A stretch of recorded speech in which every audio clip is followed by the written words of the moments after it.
Merci parce que vous avez ébélé, il y a qu'au CPLA, un programme, il y a DRC Info TV et vous êtes très nombreux d'ailleurs, il y a qu'au s'abonner, nous vous en remercions, ceux qui déjà au Saliango, ceux que Saliango l'a noté, je pense qu'il est beaucoup plus facile, il y a qu'au soutenir Bissot en s'abonnant, voilà, et loko otozako zela et paina yo oyozako landabiso. Encore une fois, merci pour la fidélité nabino. Et voilà, DRC Info, c'est vrai, nous sommes la République démocratique du Congo et tout ce qui concerne la RDC nous intéresse, Makassi, et voilà que DRC Info a accueilli na Lubumbashi, na Okatanga pour na koyeba nini ezako salema kuna deux choses ba informer biso que na Lubumbashi ezana ba fléau mibale ezako déranger yango makasi ezali likambo ya insécurité criminalité eza makasi depuis 2020 on en parle d'ailleurs je crois que le débat na 2020 ezala kiwana balobi que vol à main armée par exemple ba tumsu balobi ekiti ba société civile balobi non ezaya komata balobi ba nombré 499 cas, il y a vol à main armée seulement en 2020 et jusqu'à aujourd'hui, 3 ans ou 2 ans après, la situation a s'améliorer. Deuxième problème, il y a Lubumbashi, c'est la pauvreté. Balobi kuna farine, ezomonanate, alors ce ezomonanate, prix est doublé. Toko vérifier, toyeba, ce que je rappelle. Lubumbashi, ezali, justement, capitale, il y a Okatanga. Ezali, la deuxième ville, la ville économique qui est la République démocratique du Congo, c'est-à-dire c'est pas la moindre. Eza ville moko très importante avec la statistique qui a 2022, 2 695 000 habitants, c'est-à-dire population, ils ont estimé à 2 695 000, puis superficie na bango, ils ont 745 km, 747 km carrés.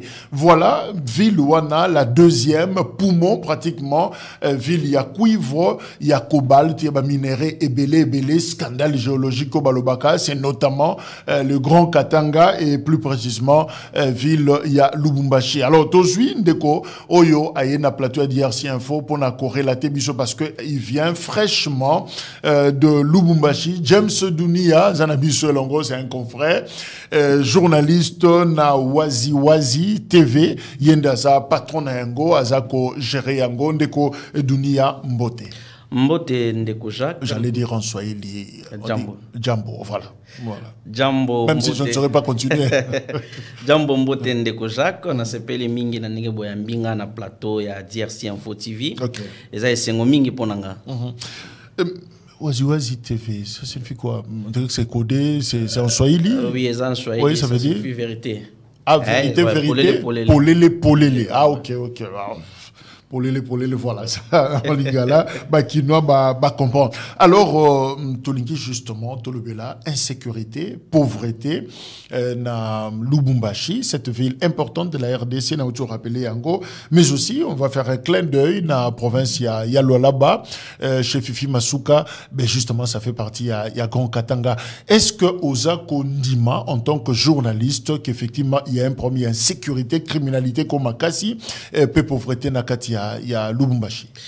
Merci Mingi Ndeko Jacques. Avant tout, na souhaité na joyeux anniversaire na gouverneur à province ya Okatanga. Okay. Jacques Aboula Kato Lelo eza mukolo ya Botama, eza anniversaire na. Ah bon? Et en Otobi, joyeux anniversaire. On dirait que le mois de mars c'est pour tous les gouverneurs. Il y a Katanga, il y a Grand Katanga parce que Fifi Masuka c'était les 10. Oui, les 10 ezaki Fifi Masuka. Là-bas, oyo Lelo ezali gouverneur Jacques Aboula Kato Wandani, ndenge population ya Okatanga babenga kaye. Ndeko Jacques pona dossier oyo olobi ya insécurité na kati ya province ya Okatanga, dossier pe ya pauvreté, en réalité na mikolo yo ka ya insécurité et komi komona na mingi. Il y a eu un temps oyo criminalité kitaki makasi penza et kitaki kozaki réduction moko sensible, il y a insécurité zala kité par rapport ya méthode oyo commissaire provincial il y a PNC à Okatanga lunga Katomba Norbert à kotaki nango na kati ya province mais kala mingi te awa tomoni insécurité et kozonga na forme mususu. Balokotaka batu na kati ya basaki, donc ba corps sans vie balokotango na kati ya basaki. Alors pour na wana population eza ko banga mingi. Donc je vais comprendre. Méthode de topé modus operandi ya ba criminel wana na Lubumbashi, c'est de tuer et de mettre le corps na sac. Effectivement, ba boumi batie ba corps na sac, batie ko boire à quelque part. Avant Izaki, les lobokyo le kota corps moko récemment awa ezali décor balokota kiango na kati ya sac moko. Alors pona yango wana conseil de sécurité à province Salemaki, gouverneur à province au Katanga beta ki c'était à lobby likambwana faut ici là effectivement police peatia ki ba batterie en marche. Alors nous voyons là une image d'ailleurs deux corps ba uti ko joengo na sac bazo police a récupéré bazo tiango na jeep à la police peut kende. Effectivement yango wana gouverneur a beta ki c'était signé collaboration à population na ba élément de sécurité na ba to sécurité pour na ko dénoncer makambo o ezo salema na kati ya ville ya Lubumbashi na kati ya province ya Okatanga parce que ba mi bito ba criminel ba fanda kana nzetete to na mapata bazaka na kati ya ba quartier bishika moko na batu. Alors pour na owana musale salemaki bakangaki mais qui sont ces criminels? Ba criminel wana eza batu bazo tabishika ko kesana.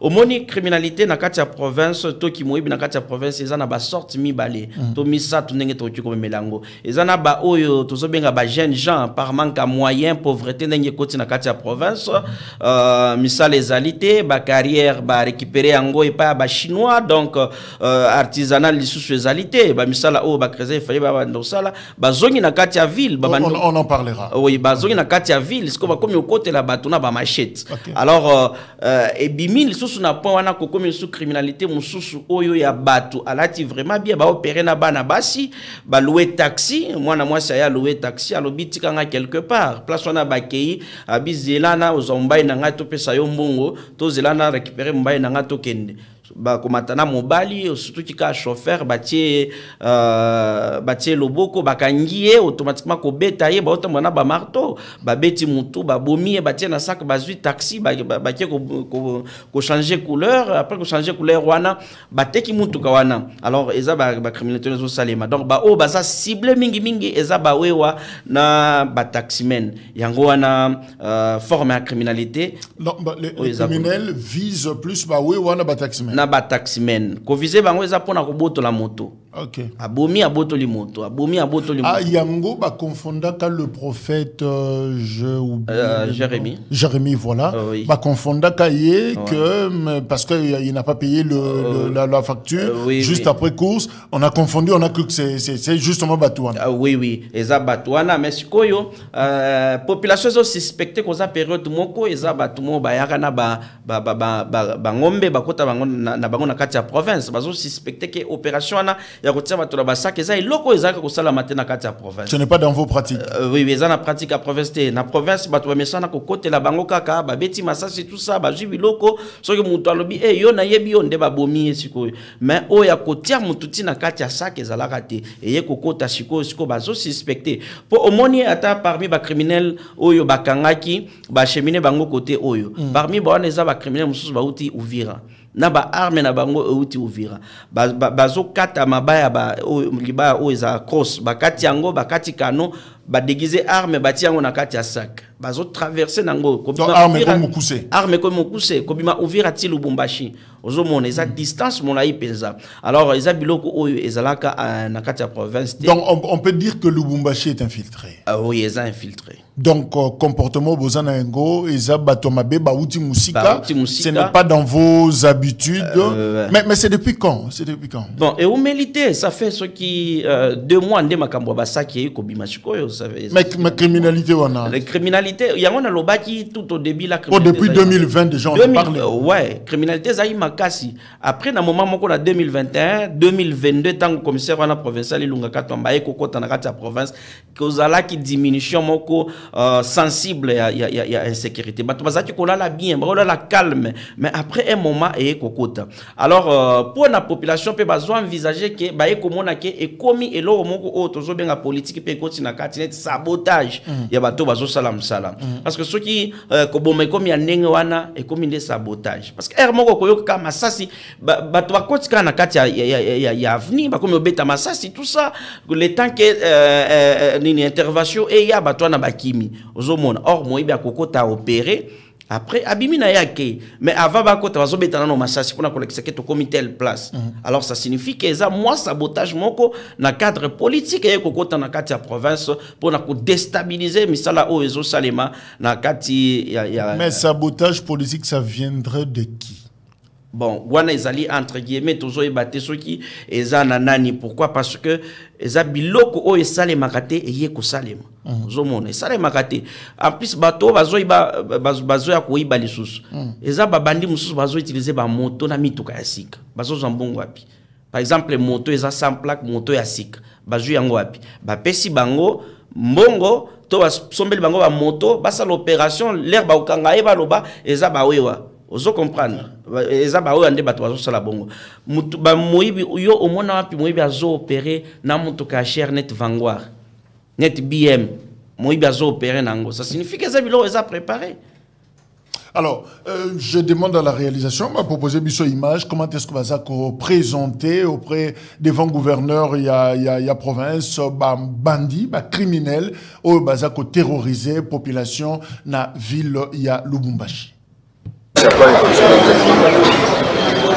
Tchikichan, donc veut dire eza koinda lelo na kati ya province ya Okatanga na oyo instruction gouverneur la province Jacques Abula Kato Wandani a pesaki pona kobattre la population na province ya Okatanga yango yo ba fruit ebimi mbome botami na bana oyo tozobenga osa misala ya très bien eza ba BNC bana Congo oyo baza diriger na kati ya province na Ilunga Katomba Lambert le vieux kake la foudre moko tombolo la sécurité bazui oyo bazobenga bato bazola lisa bato na butute ba criminel babandi ya mer armée na ba misusu ko baboto la kabilo kwa batu baza na bango lelo yango wana tokitaki sur place pona komema bilili totinda batu nyonso na kati ya Congo bamona musala ezosalema na kati ya province ya Okatanga donc ezali frappe kosakana 10 minutes oyo police esetie biloko nyonso en marche pona kosala leto criminalité ekita na makambo oya o balokoti mutu na sac basali boye tout ça bako nyonso wana ezala les sociétés pourquoi parce que police esetelemi ezali misonga pona kosala musala ko battre la population na biloko na bango.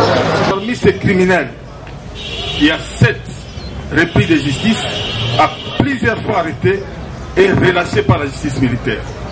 Il y a même un qui avait tué un policier commis au péage de Luambo. Condamné pour 20 ans, mais malheureusement, il a été libéré. Il n'a même pas fait 2 ans. Avec votre autorisation, je m'avais juste accordé la parole aux enquêteurs pour vous donner les détails. Les bandits, comme énoncé par le porte-parole du commissariat provincial PMC au Katanga, de la manière suivante. Vol, extorsion et autres formes. Et après un temps, il s'est retrouvé un phénomène de ramassage de corps sans vie emballés dans des sacs, criminels mis en place. Les services de sécurité, précisément le commissariat provincial du Haut-Katanga, a donné des instructions fermes aux commandants d'unités et chefs de département. C'est ainsi que le département de renseignements généraux s'est pris et s'est mis en œuvre pour rechercher et démanteler ces bandes. Sur ce, le département de renseignements généraux a eu à mettre la main sur 4 groupes de bandits répartis de cette façon. Le premier groupe, donc 5 hommes, ainsi qu'une femme, une sous-officière de FARDC adjudante. Le chef de bande, c'est M. Muzungu Bonane. Cette bande-là a des affinités très proches avec les prisonniers, dont les dossiers est en instruction à la haute cour militaire, à la cour militaire du Haut-Katanga, de l'ex-Katanga plutôt. Ces criminels que vous voyez là, 3 chargeurs plus 92 munitions. Son Excellence. Toujours de leurs mains, nous avons saisi cette Jeep Vanguard de couleur noire que vous voyez de l'autre côté, la victime a été sommée par des coups de feu. C'est ainsi qu'ils ont eu à emporter cette Jeep. Jusque-là, nos enquêtes sont en cours pour retrouver les propriétaires, donc la victime. Cette bande que vous voyez là-bas, que nous vous avons présentée, a des ramifications. Le monsieur que vous voyez là-bas en tricot noir, monsieur Migo, biologique, d'un renommé, d'un criminel de long chemin, dénommé Taget, de son vrai nom Thierry. Thierry qui est en prison, les dossiers... Il y avait des problèmes de santé, les parquets les a récupérés. On est en train de suivre le dossier à ce niveau-là. Nous vous remercions. Nos collaborateurs, je voulais vous féliciter pour le travail que vous êtes en train d'abattre. Bref, je félicite tous les services de sécurité parce qu'il y a quelques jours, nous avons été traumatisés par la cruauté de ces jeunes gens qui ont dû causer du tort à notre société et par conséquent même créer la panique. On a commencé à constater des morts en cascade, des gens mis dans des sacs, tout ça.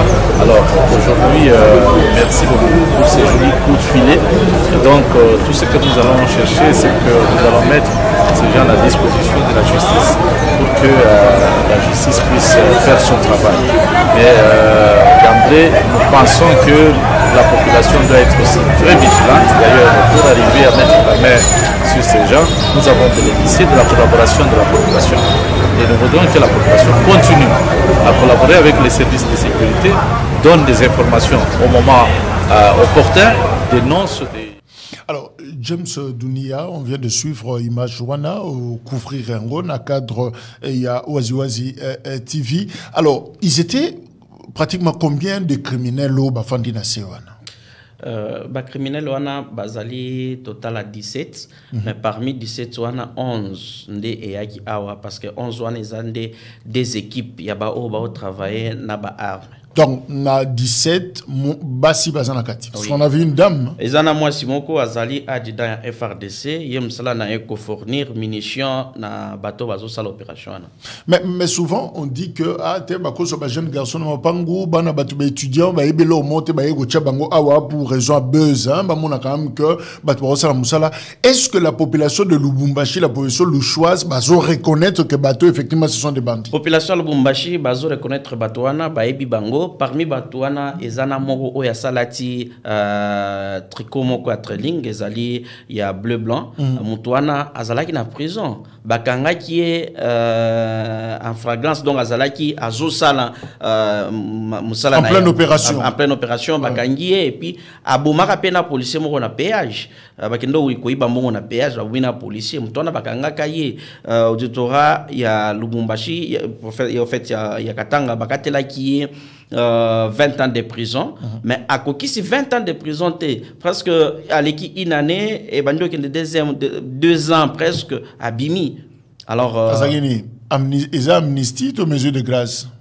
Au moni ti lelo oyo eye ko salema gouverneur de la province ya Okatanga na bato sécurité bazui initiative akotinda ba prisonnier bato oyo tozobinga bango ba présumé criminel comme bango na province ya Okatanga ko na bango na Kinshasa pour basambisa bango koto et puis bakota prison koto ezali parce que na côté ya province ya Okatanga et comme ko salema so bakangi criminel ba qui s'est na TV quelques mois après Bomoni Libanda.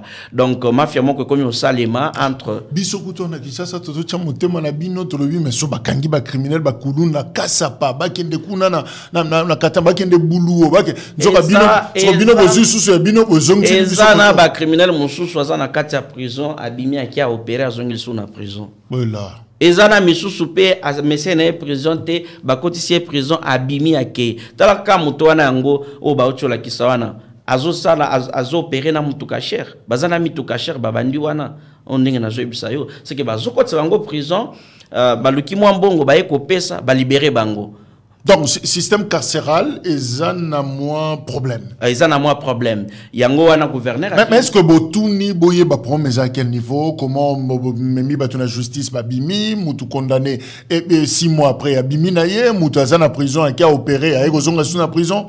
Qu'est-ce qui se passe finalement? Pour wana, en tout cas, on a Koloba, ezali parce que na katia RDC, patriotisme est vraiment ezalité. Batu bakomi ko salela, ba intérêt moko personnel. Au lieu ata la ba vie à batu. Po mutu wana koki ko zwambongo na ye, ba eli yombongo libéré mutu, libéré yemen lobi atia ko kote la mama leki na yo, to tata mwasi na yo abomiye. Et au sala au pasi, mais au lieu kimbongo, wana ezo sala mezali corruption ezana ndenge alikolo pesa na katia République démocratique du Congo et en komi kosala bazokanga criminel abimi lisusu libanda. Mais la police finalement nous a dit qu'un certain moment il y a barrière de contrôle nocturne. Est-ce que Zosimba, est-ce que la police a vraiment la hauteur? Il y a insécurité aux qu'on a Lubumbashi. Oui, police a allé na hauteur il y a insécurité wana parce que bazo sala les tout pour bako kisa musa na bango très bien combattre la population. Mais ce qui est vrai est que ndenge miibi bafandaka na kati ya bapangwa batu eza difficile penza pour police ayeba ke telle place ezalaka na mutu wana eza conscience toujours senga na population babanda ko dénoncer parce que mutu mususu aokioleka ndenge nazo biso ke misala nzo salema en complicité na ba autorité mususu na batu mususu ya politique na batu mususu ya armée so ndenge misala nzo salema mutu armée okioleka na biloko parce que soki azoleka na butu akuti barrière la police soki aza na grade nini baobetela lo sako par exemple aleki na ye aleki na biloko mususu pe ezoleka na kati ya bamoto babimisi esika kofandela wana batie arme na kati eloko eleki mpona kocontrôler ezali moins difficile ezali pasi po barrière wana bazoti yango ezali pona mituka po ba motard to ba wewa bayibi banzela o balekaka ezana ba barrière te ba oleka na miyibi côté wana yango wana eza ko senga na population bazala misonga population e ba ko dénoncer pona wana commissaire provincial ya mais ko dénoncer c'est vrai que c'est pas facile hein ko loba mdunia yo ofundingai kenga na za criminel ba bazunga condamné 20 ans 6 mois après je sors mais nayebi que ce qui na kota ki prison c'est dunia so tant on a raison na quartier yo dunia kosuka en tout cas pour na wana ngana monike ezali eloko oyo pe bato ya sécurité bakoki ko salela yango ndenge biso pe na journalisme tolobaka il faut ko yeba ko cacher source ko protéger source à information parce que ce que monto a a dénoncer que na parcelle na biso koza telle personne à côté la bato na butu jamais boki okendo tanga alors pour na wana il faut bato sécurité pe basali la wana population pe ezala na élite ya koloba soki na tie ko dénoncer ezali bien pour na komi batela. Mais c'est quoi la cause finalement? Il y a criminalité au lobby Lubumbashi baïbaki bino na caché wanate baïbaki mais et mati makasi d'un cran et d'une année. Et pauvreté na sens nini parce que ce qui est bien na cadre économique mboka na biso zo kende kokwea pourquoi parce que biloko nyonso zo mata biloko pona komona na pasi penza alors pona oana ezo sala pe crise kokota ya makasi alors to ya pauvreté et mati makasi na kati ya province na biso ezalaka na phénomène oyo babengi ba creuser ba wazo sala misala ya artisanat donc ya okota na biloko bango moko basali misala mais pour le moment bato ebele babima ba carrière bakanga ba carrière mususu batikeli kopone kufa ba chinois bazwa ba carrière en complicité na ba autorité ya mboka bazwa ba carrière wana siko eye ko sala ke place oyo zaki ko sala soki 14 millions de personnes to 2000 personnes 10 000 personnes bazo sala musala isika wana po bazwa mwa lipa bakangi isika wana chinois moko komi ko sala wana bato na bakosala nini azongi na kati ya quartier musala pe ya malonga eza na kati ya quartier te ateka na marché pirate bakangi asala boye babetier basali boye azongeli musala butu so yazala ki criminel alors pona kosilisa loko nyonso wana eza kosenga mokonzi ya mboka Félix Antoine Tshisekedi Tshilombo asala letu akotisa na kati ya mitu ya ba o ba dirigeant bazo diriger ba province ya koloba ete na kati ya province soki province wana ezali na zone moko ezana minéré bazwa kapé ba parti moko batikela bana mboka basala ba se retrouver. Alors voyons en image comment est-ce que bo kumbi ba criminel à Lubumbashi boyena bango na Kinshasa ba kendolo. Oui.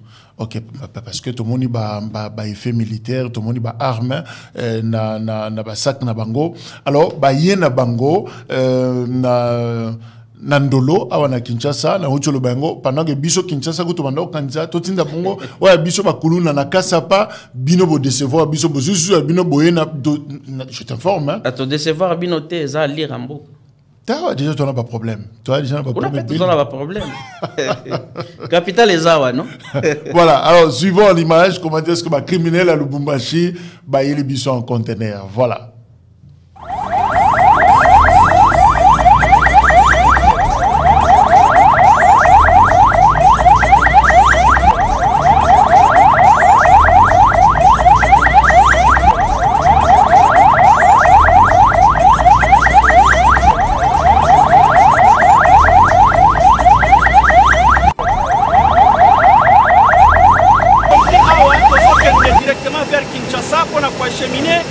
Bandi armée oyo bakangamaki na kati ya province ya Okatanga bino moko bozolanda eza musala esalami na commissaire provincial ya PNC ya Okatanga ilunga kata manover ne viekake na foudre moko akambola sécurité a promettre la population lobi mikolo oyo ekozala aller sans retour yango wana gouverneur ya province a 27 apesi baliepo bato wana bakena Kinshasa pour bâtir la population. Mikolo, nous allons avoir un système de force donc aller sans retour, réquis les athées.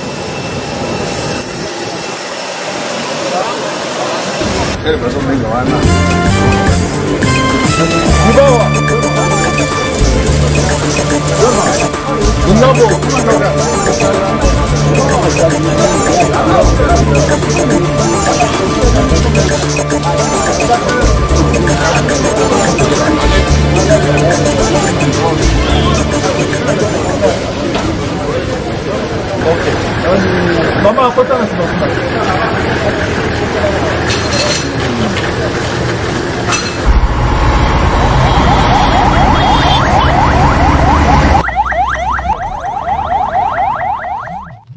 Bon, en fait, Dunia, attends, on a l'image sur la cancer qui va jouer à Léopard. Pour façon, voilà, les bango, ils sont tellement clean, pembe, chemise à kitoko, propre. Ouais. C'est ça le style là-bas? Ouais, c'est ça style oyo, gouvernement provincial, il y a au Katanga, et soit qui pour quoi cheminer, criminel.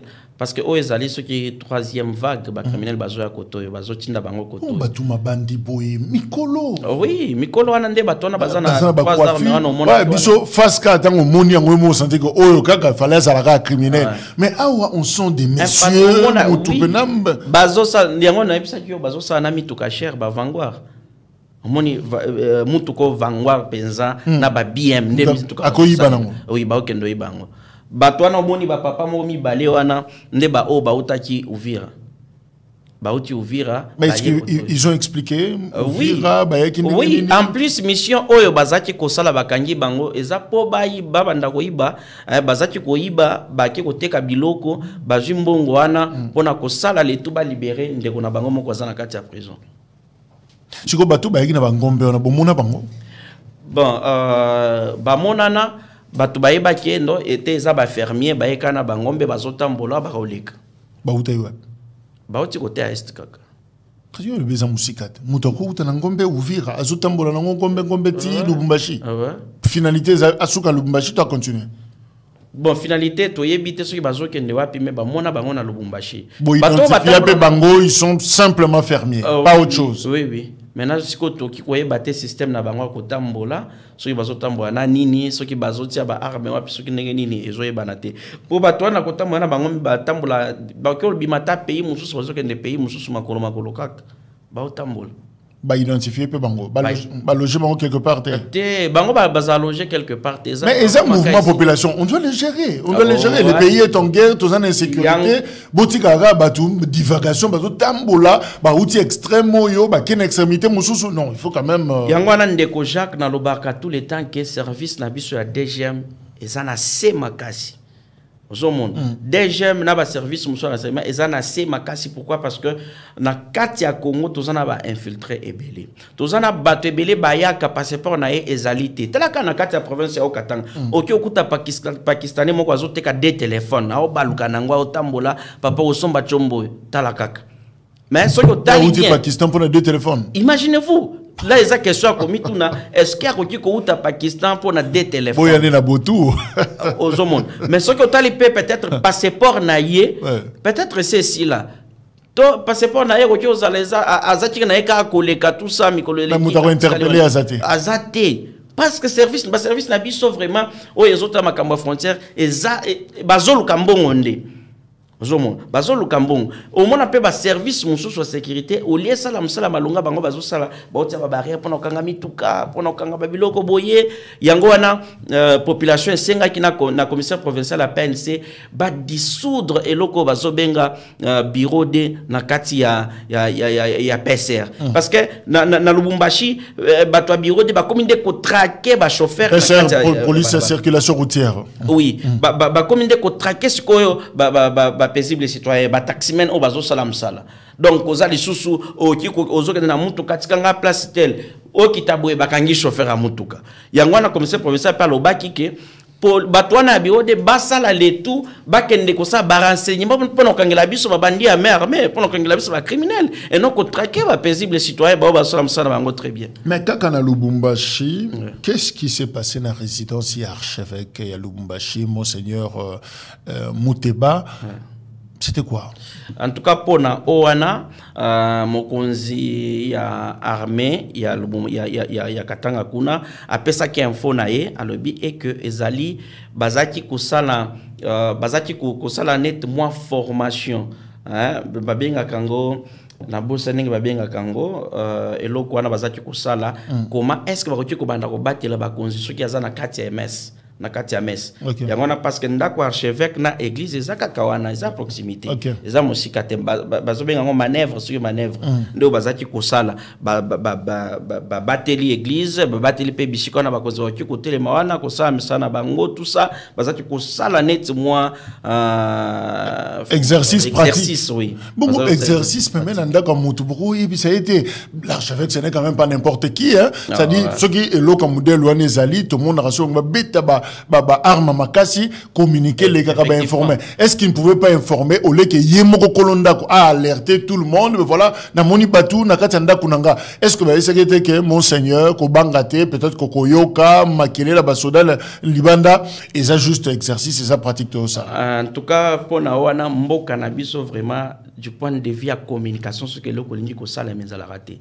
au monde ata ce que bazolinga ko kanga babilo wa batu ba lobate eza directement kaka bakoy babandi o sala msala snel ce que alingi okata courant ako signaler te au monde kaka boup et katani bazana ba travaux basi bakati moto kala communiquer ko les après or normalement il fallait ba informer kolonda ko ba informer pe population ce qui bomoni batutel parce que la conférence épiscopale la Sénégal se plaint alors il y a aucune explication moutoko répondre bango azate banquette peut bien que monseigneur Fulgence Mouteba asengi est-ce que banquette seulement mais il y a aucune enquête eza diligenté mais anini ce qui est intention ma bezate mais pourquoi garder silence il faut basaler là vraiment ça il y a quoi informer basala preming pour na quoi informer population ce qui balingi ko sala et loko moko pour créer ba psychose na kati ya mito bato ba lobi pe qu'on a besoin empoisonner bato trop empoisonnement il y a Okatanga awandele ki kuna to yokate à part Babilo Komata, à part pauvreté, tout ça. Poison, non. Ok, tiens, on a poignet, il y a porte, non, on ne fait pas la promotion des athées. Alors, parlons de la deuxième maladie à province, il y a Okatanga, plus précisément la ville de Lubumbashi. C'est la pauvreté. Qu'on va prendre le bisoke, prix à farine, ils a doublé. Justement, en un mois, n'est-ce pas, il y a un mois, et l'ongoué de 25 000 à 60 000. C'est vrai? 60 000, 70 000, et c'est comme ça. La farine. ba farine na kati ya katanga eza ba sorte so misatu za o eza pembe makasi peza ya bien surtout ba farine ya minoterie locale hein o ezo salema kuna ezali cher par rapport à oyo ezo utana Zambie. Comment? Oui, parce que ba taxe eza ebele na kati ya Congo. Et le robot ça là sur place ezo coûter plus que o ezo uta importer ou Libanda. Oui. Et là qu'on se salema na kati ya pays eza cher par rapport à lo ezo uta Libanda.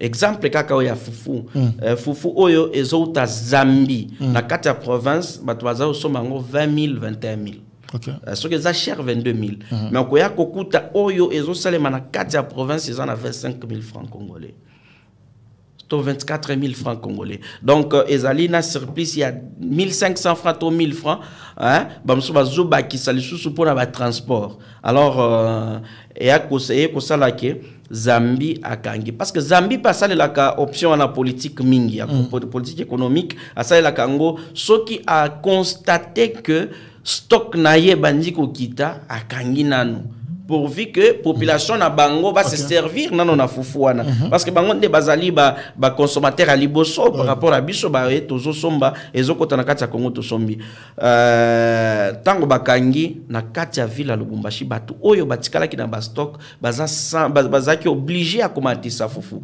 yangwana rarité wana eko salema fufu lelo e bimi na 22 000 francs et ke kokoya ti ba 68 000 na 70 000 francs bisika msusu 65 000 francs congolais. Minoterie, normalement, chaque gouvernement provincial, il faut ezala na minoterie na bango. Gouvernement fait ça na minoterie. Bazo salama fufu pour nous permettre population bazo fufu ya bien et puis na talo moko ezali abordable. Na kati ya province ya Okatanga koza fufu oyo bazo benga farine ya Okatanga. Farine ya Okatanga wana pona kozwango eza pasi peza. Eza passe politique wana eza politique yaki na gouverneur à province Jacques Kabula Katwe alobi fufu il faut bano salema na Katanga na prix moko ya bien fufu wana gouvernement ya tiango 20 000 francs batie 20 000 pour na ko servir population même ata awa boye ndenge fufu eza 70 000 francs gouvernement eza na 20 000 francs mais pour na ko zango passe kanya makasisi ya kanya makasi c'était ya province kakawana ya province ezali opération mo basalaka kopesa ba semence na ba fermier na kopesa ba kisi au na ngona bilanga au sali bongo après oye kozwa masango wana oye na ngona gouvernement OK maintenant ba kei ba tiki semulo wana to farine wana na kati ya moulin sali fufu ba tekeli yango population mais pona population ezwa farine wana eza passe pourquoi parce que ba politicien ebele bazo changer ba komi ba homme d'affaires aki asombi fufu wana ki otika ngo quelque part ba tiango talo ndani ngo politicien ba politicien ebele ya bino mo kuna metala kaka tatango bazo ka bwa semence wana bato ebele oyebi ke ba ONG ebele zo ka semence wana te ba ONG bas bele bele to ba fermer musu bazwa kate ba to bazozwa ba masango na to semence wana ezali ba honorable député provinciaux plutôt provincial les ali ba député national ba ministre banani tout ça oyo kanga nazalaka na ferme onga nazalaka boy misusu bazoke ndokoteka kaka nani semence wana alors pona wana komi pasi batu misusu bazo sala soki azana bilanga azana 50 hectares 500 hectares to 1000 hectares azui masango netango ebimia kia koteka ngo na brasserie pour basa na masanga parce que kuna ezali na moi avantage par rapport à bishika msusu yango wana fufu ezo salema na kati ya province ezatalo poko. Donc si on comprend bien nzaleza na Lubumbashi nzaleza na Lubumbashi malgré batu ebele bazo salama so pona encadrement ya batu pauvreté si la nzalape et si la main ezali pas si pesa parce que loboko moko le facilité to mosapi moko plutôt le facilité il faut ko sang to sang saba fort na biso au mona ezana ba jeune mususu bazo se donner pensa pour na ko salisa batu ezana jeune moko Ben Mawine a récupérer pensa quelques jeunes a komi ko encadrer bango ko futela bango école bazotanga te apesa bango ba misala ko sala ba korove ba salongo tout ça misusu akei ko kotsa bango na misala bilanga de façon que ba se retrouver mais bino pe bosa ba négligent Moïse Katumbi ces héros du Grand Katanga, le plus grand gouverneur, Bavanta qui est à l'époque, il a quand même province Moko avec tous ceux qu'on vantait, tous ceux qu'on voyait. Boboma, Bobébissa. Ndeko Jacques netini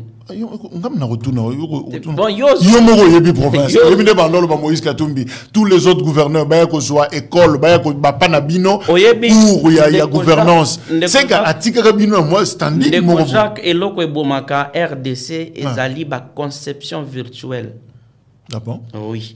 Ba virtuel. Bon, on a un peu virtuel. Pourquoi? Parce que eloko nezo salema na ba politicien belé.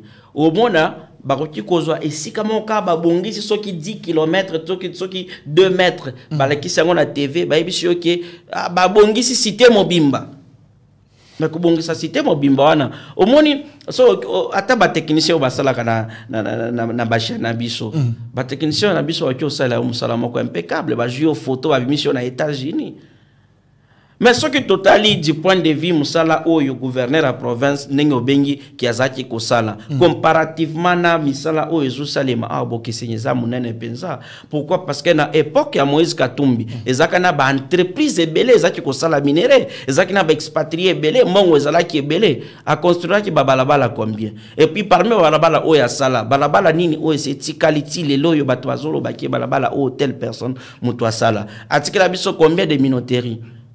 Azaka gouverneur azaka na ba entreprise a okesana azobima akangi biloko nyonso wana ba entreprise nyonso wana akanga azaki ko sala makala azaki ko sala ba brique azaki ko sala fufu ba biloko nyonso wana ezali te.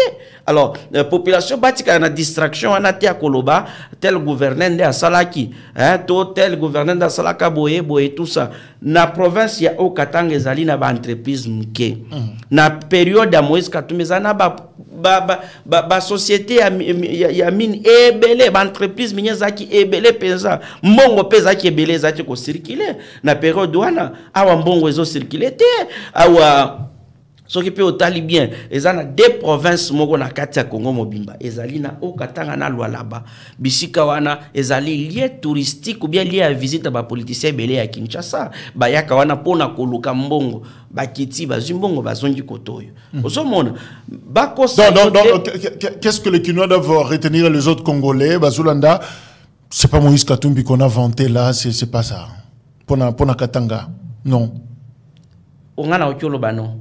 Nalobi non, pourquoi? Parce que bazaki ko yoka, bazaki ko monate, comment les a comme sur place.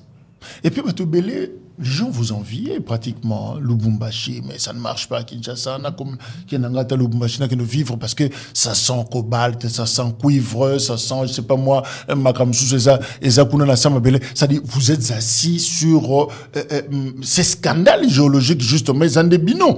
Bon fandeli bomengo et il y a Congo. Mais tant aux autres que les lanzala, on dit que ça étonne. Hein? Ndeko Jacques c'est étonné te mingi parce que na RDC il faut toyeba que zamboka oyo ba expatrié ba bénéficier ka mingi par rapport à batu o bazofana na kati ya pays. Par exemple la province donc Katanga Lubumbashi ba Jekamini ya oyo bazo bénéficier comment on va masolo hein. Oui comment masolo batu bazo bénéficier bingi za ba expatrié. Vous imaginez chinois azoya a récupérer 4 carrés miniers, 5 carrés miniers, 6 carrés miniers, population ils bénéficié.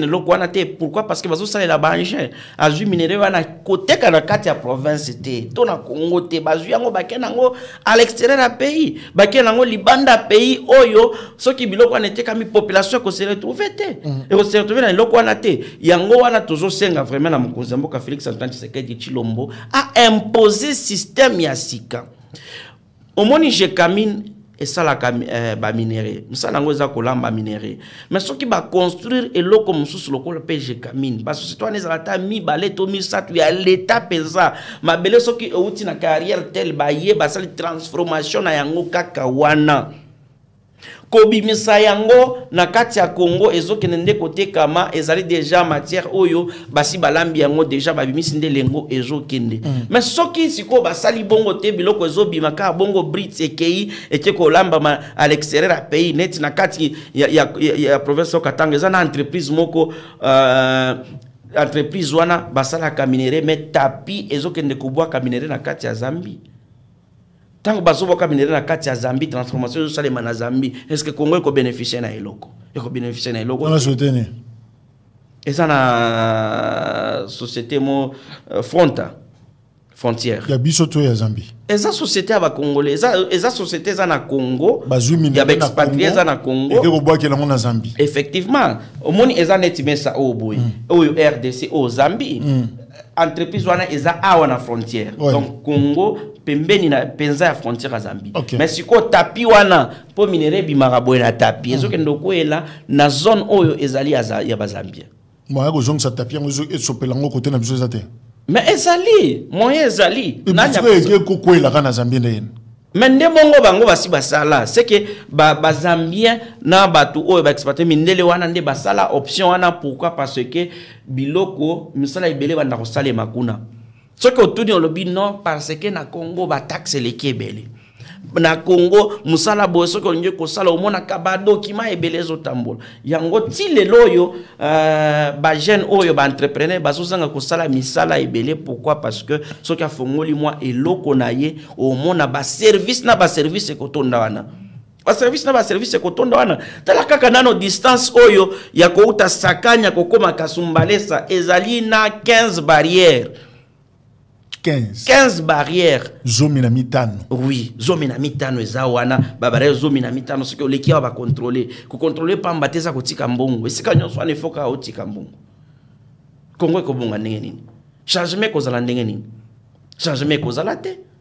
Mais finalement, Babanda Kofunda, gouverneur Jacques Kiabula Balobi, mais c'est un incompétent aussi. Et puis, Azoza, Azabna, la maîtrise, il y a province Ouana, il y a Okatanga, c'est comme si Zoko échappé, Bazo Babé position à EPT, donc Azara Nengwana, Zé Baladiès qui accompagne le chef de l'État dans sa vision, il n'accompagne pas. Donc, on ne connaît pas la vision de Jacques Kiabula. Ndeko Jacques. Azato Azate. Azana Katia province. Moutazomo na Jacques Kiabula moni déjà chef de l'État, moni Félix Antoine Tshisekedi Tshilombo. Pourquoi? Parce que Msalagnon soit salaka, azo salango en nom, il y a chef de l'État. Parce que Abima na katia famille politique nae oyo et pesaka ye mandat comme gouverneur na PPRD na FCC. Abima ici quand na salaka lisusu te akenda lisusu ba réunion te azalaka lisusu kuna te. Lelo bato bazoluka ba mona azana katia parti politique nini. Peut-être nde oyo ezo échappé bato ebele. Au moni ndeko Jacques Mboka oyo soki to lingi mboka na biso ekende liboso totika makambo ya koloba aza ya telle famille politique to aza mutu ya boye boye tout ça soki bapesi mutu akonza eloko automatiquement aza lisusu ya parti songolo te aza lisusu ya parti tel te azosala mpona mboka ekende liboso azosala na vision ya mokonzi ya mboka epuis mboka ekende liboso gouverneur Jacques Kiabula bien que azorencontre baproblème ebele oyo eza kuna na baoyo bato bazolingaka kodestabilize baprovince. Ba province ebele ezo bouger mingi surtout ba province ya Grand Katanga bazo bouger yango problème bato ezali abima totia mutu mususu. Pourquoi abima totia mutu mususu? Po bazo luka pesa biso msala pesa biso mbongo soki opesa ka bango deux fois trois fois pesa bango te komi problème wana bakomi koluka bakosala ndenge nini po olonga wana po na ngai na koki koloba qui veut tuer son chien bato bayebi suite. C'est ça. Donc, Bazoko, c'est la Jacques Kiabula Makambu, Azusane Moussala. Moussala et Zosalema. Tu peux compter quelques réalisations? 2, 3? Il y a na Katia province au Katanga. Jacques, oui. Oui, Babalabala. Du point de vue infrastructure, et l'Okweza Makasi. Mais prochainement, vous voyez la image. Bissopé, dire c'est un faut de ça l'effort, tu as peine à Lumbashi, tout le monde a peine à Miss Moko, mais tu sens qu'il travaille. Oui, oui. Bon, Azobango s'affichait la Union Sacrée pour l'année. Mais Azana Union Sacrée. Ah. Azana Union Sacrée. Mais ce que Azali, Batou retourne à Azawapi.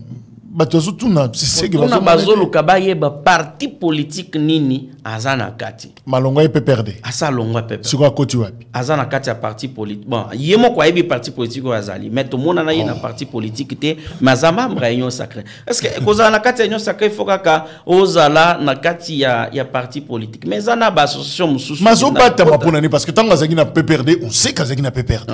Ce qu'on a peut perdre, qu'est-ce qu'il y a Moussou? C'est quand même politique, non? Il faut tout y quand même que à changer d'adresse à ça. Tout na question ana aloba d'ici là à kolakisa couleur politique na bon pas couleur politique parti politique na parce que couleur politique ça déjà na famille d'ici là de Oumeli. Bon, est-ce que azo créé parti politique na été? Toi ça créé été? Peut-être ça na préparation to éviter nazati ko loba makambo réalisation babalabala au moni ndeko Jacques na mboka o poto ko kabilo ko ezali gouverneur oyo soki azo salam ça par exemple abandi ko sala babalabala atie courant ça signifie que oya koya il faut pas abandonner babalabala il faut alokelo ko mususu oyo akobanda nango pour continuité ezala musala échanger mais na kati ya province oyo Jacques Abula donc to banda kaka na Kazembe fait Kazembe paix à son âme sénateur Mpande Kapo pour Sultani et puis na Jacques Abula katu ba tikaleka na misala ko bongisa babalabala mingi pourquoi parce que ba héritaki babalabala oyo ezaki babalabala isagénique donc babalabala oyo eza ko sala mikolo ebelete Mbula ebeti 2-3 fois balabala les bébés. Donc ba comme censé à kobongisana no balabala. Ils sont géniques dans ça qui ont. Période à Moïse Katumbi non? Ah ba contrat chinois. Oui, ba contrat chinois na. Des géniques. Lobana c'est parce que j'ai failli au côté.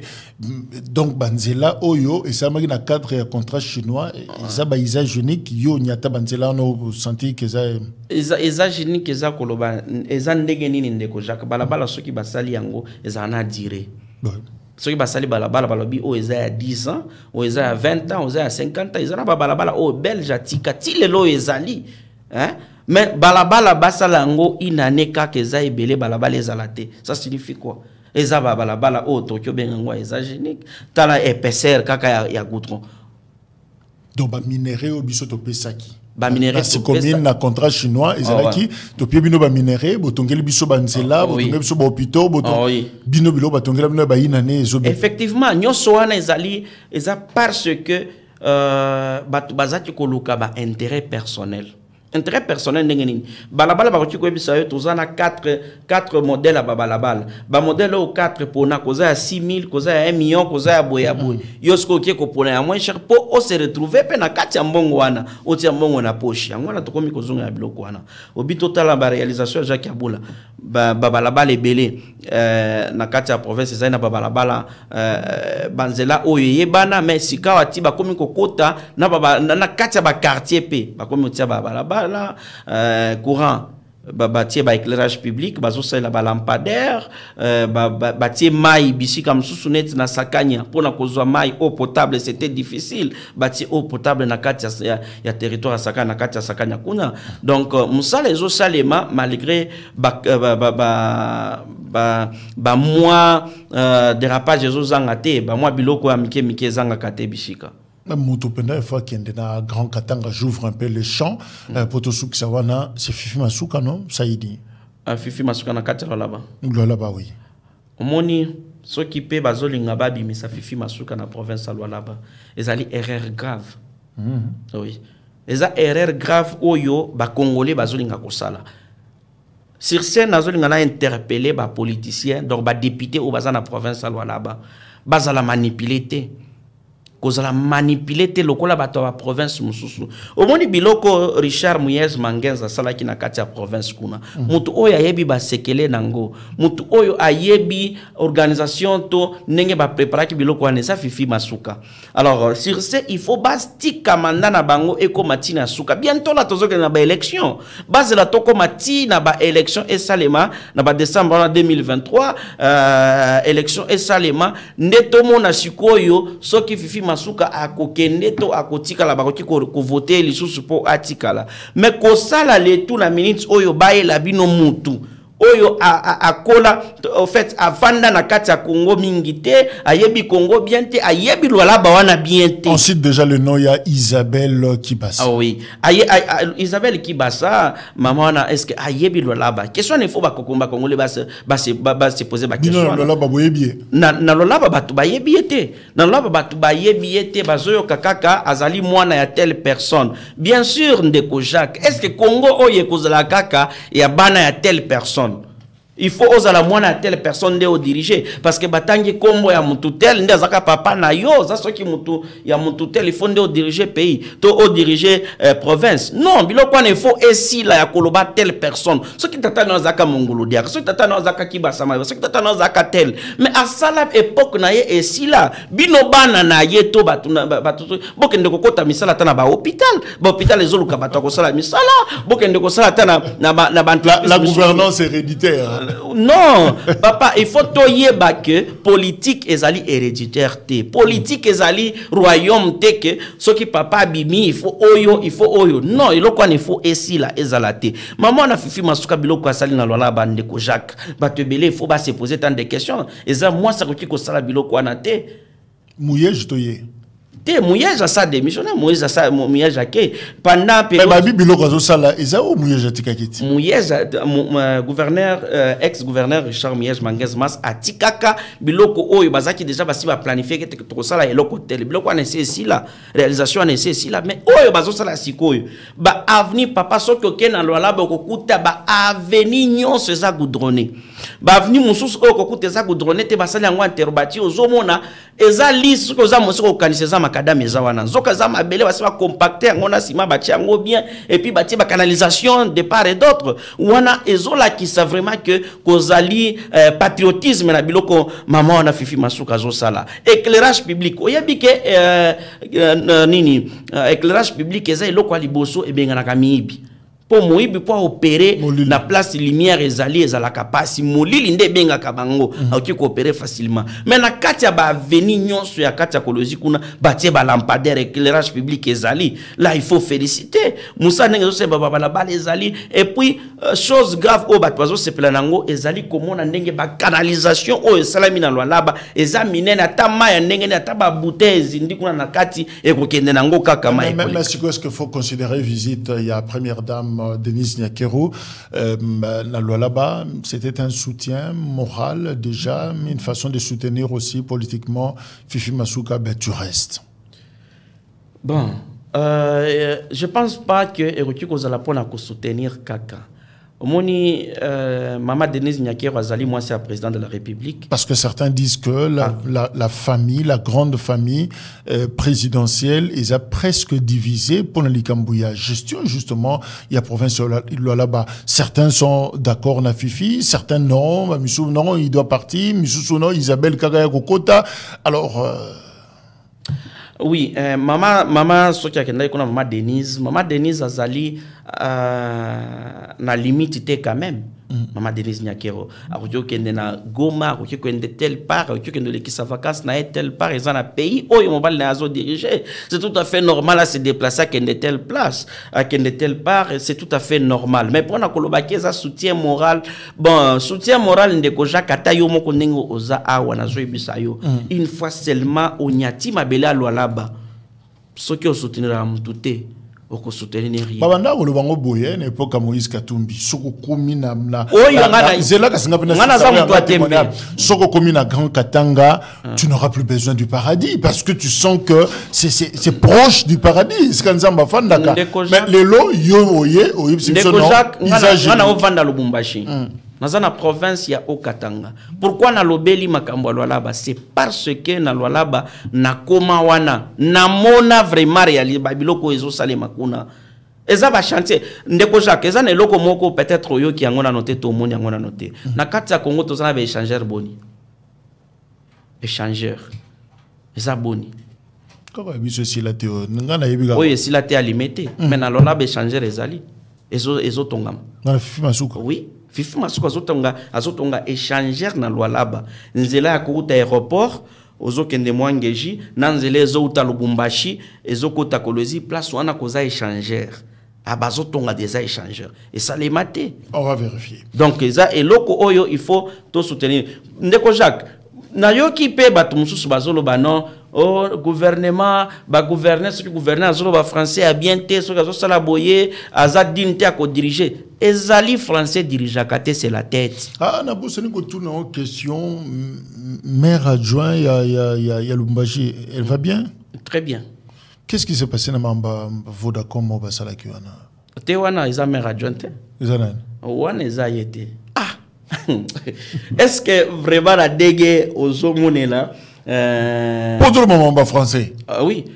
Nandenge français et Kambakate. Nandenge yo ozo côté la nan. Nandenge yo ozo monela madame wana ozo monela maire de la ville adjointe ya Lubumbashi Joyce Tunda. Vraiment ndenge azo monana akoki ko sala biloko wana. Mutu wana mama wana ezali mutu ya seli la communication ya mairie na absence à mère titulaire na adjointe na bato o il fallait ba représenter mairie bazala ki tende ba pesa qui est responsabilité wana ko sala et puis eloko wana ezali te ke aébi français te ezali panique. Ouais, ça n'a rien à voir en français. Ouais, eza panique. Mamba français ailleurs. Wana ezali panique, azwa ki nde juste panique et puis azala ki préparer te eza ndenge toza na yo awa ba ye ko ebisa yo ndenge tozo wana tozo sama kamususu ke c'est préparé après wa yondo zolo ba mère ayena no te no ko représenter oyebi lo côté ozana document à mon côté c'était comme ça de loko na bongo salemaki. OK. Voilà to komina suka ndeko dunia. Est-ce qu'il est vrai que ce suka que ba mpangi ya président ba membre à famille présidentielle ba yaka trône à là-bas, c'est vrai que tu fais la parenthèse à là-bas, même si tu n'es pas de là, ba yaka de temps en temps les carrés miniers se distribuent, tout ça, est-ce vrai?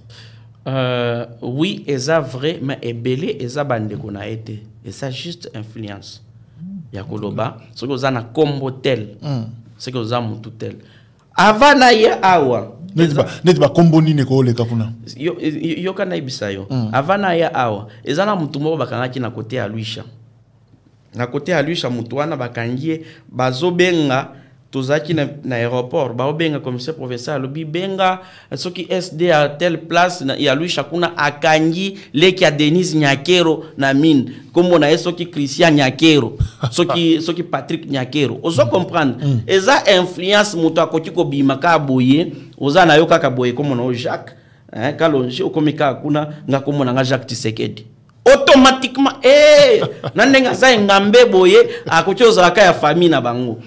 Donc kuna bozo banga apparence pourquoi parce que dans Moutaye on peut tenter hein Moutaye Charlie Aye Charlie Mpoy ou Amulumba mais ça passe ça passe kaka ndenge obengi vous ne vérifiez même pas son dossier même rien. Au moni à ta période ya Joseph Kabila ezaki ko sala mabiloko na période où Joseph Kabila abimisa liste ya membre famille na ye biloko ane sila on est ko senga na président abimisa ça peut être une solution liste vraiment ya Tshisekedi kaka na bao bazali na mwasi na ye mama Denise Nyakero ba misaka liste ke onde famille biloko ane ko sila mais recréer peut conflit dans la famille parce qu'on dira lelo wangani biso lelo longoli biso na sa famille ils peuvent avoir les coups ça peut avoir aussi des problèmes dans la famille au moni problème nous sommes en Afrique est-ce que ndeko Jacques est-ce que ceux qui te font qui na bino avenir moko na zande ko na yo.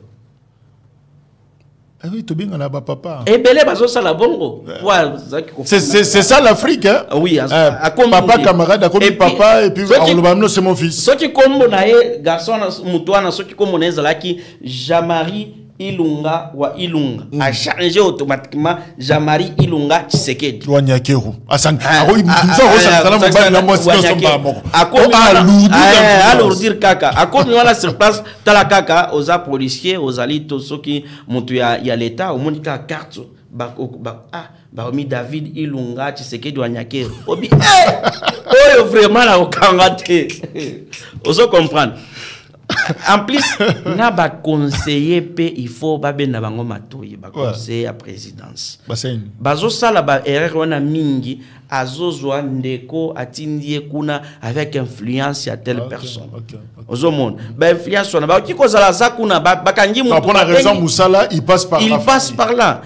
Ozo monde. Ba ko tinda mutu kende ko sala bo ya komi est-ce que koza mutu te azana carrière awa. Tozana mututel ok mutwana ok to sandega nini et comme si koso ba bimisi biloko atangi koma mututel. Merci pour notre détail. On a eu que tant aux côtés dans plateau, je crus que c'était Joseph Kabila qui entrait. Ah bon? Oui. Pona. Je monte en zoomita dans le miroir heureusement en den. Non mon elote. Hein? Non mon elote.